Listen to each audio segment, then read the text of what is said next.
वो बली जो इंसानों की जबान समझती थी, एक परसकून सी गली थी जहां पुराने से घर थे और वहां एक सफेद बली रहती थी।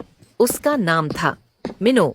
मिनो आम बल्ली नहीं थी, वो इंसानों की बातें समझ सकती थी, सिर्फ लफ्ज नहीं, दिल की बात भी। इसी गली में अहमद नाम का लड़का रहता था। वो अक्सर खामोशी से बाहर बैठ जाता, उसकी आंखों में उदासी नजर आती।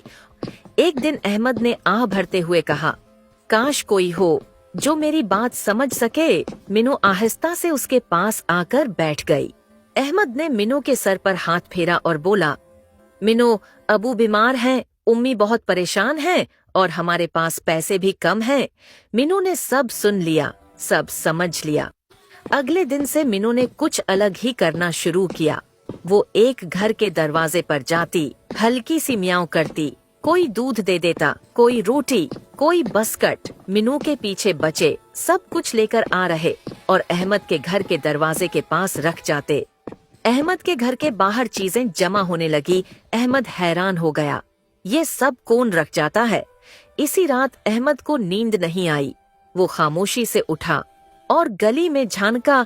वो देखता है मिनो एक एक घर के पास जा रही है, लोग मुस्कुराकर उसे दूध और खाना दे रहे हैं और मिनो सब कुछ लाकर उनके दरवाजे पर रख रही है।